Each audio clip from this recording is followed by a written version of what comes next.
Assalamualaikum warahmatullahi wabarakatuh. Nah, berjumpa lagi dengan saya Radius Rabi, dan kali ini kita akan membahas tentang kebutuhan bahan ajar dan sarana prasarana dalam pembelajaran tematik tentunya. Nah,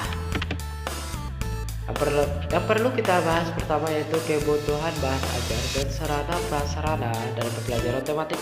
Nah, dalam mengembangkan kualitas pembelajaran pada jenjang sekolah dasar atau SD tentunya membutuhkan bahan ajar untuk menunjang kegiatan belajar yang harus disesuaikan dengan karakter dan kebutuhan siswa. Nah, hal tersebut karena bahan ajar adalah salah satu aspek krusial dalam kegiatan belajar dan mengajar. Bahan ajar memiliki peran yang penting dalam pembelajaran.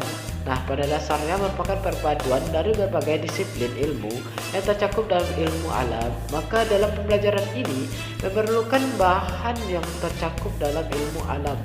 Nah, yang lebih lengkap, komprehensif dibandingkan dengan pembelajaran monolitik.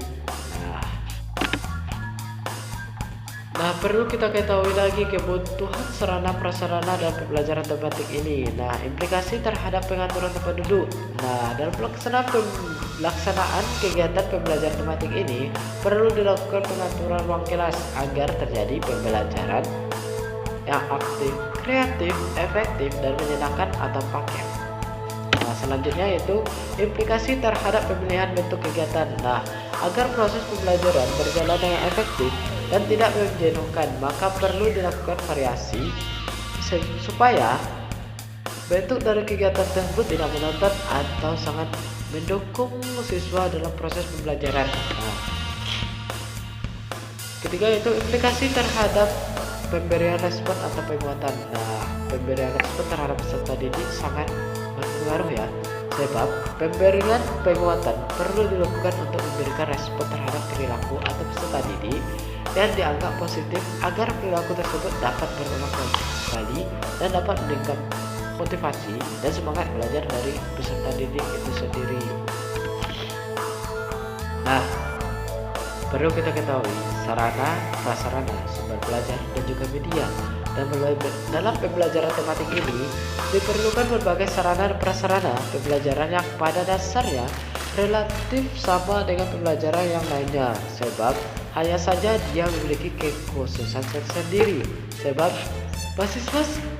peserta didik satu dan peserta didik lainnya pasti akan berbeda dari segi pemahaman, dari segi menangkap materi, dari segi proses belajar yang pasti akan berbeda. Nah, namun demikian, dalam pembelajaran ini tidak menutup kemungkinan untuk menggunakan cara yang relatif lebih banyak dengan pembelajaran yang monolitik, sebab hal ini disebabkan untuk memberikan pengalaman yang terpadu, peserta didik harus diberikan ilustrasi dan demonstrasi yang komprehensif untuk satu topik tertentu. Guru dalam pembelajaran ini diharapkan dapat mengoptimalkan sarana dan tersedia untuk mencapai tujuan pembelajaran tematik. Nah, pada pembelajaran ini khususnya materi kita terkait hal ini yaitu kebutuhan bahan ajar dan sarana prasarana dalam pembelajaran tematik ini semoga dapat kita pahami dan kita kaitkan dalam kehidupan kita sehari-hari. Nah, pada kesempatan kali ini mungkin sekian, kita sudahi dengan Assalamualaikum warahmatullahi wabarakatuh.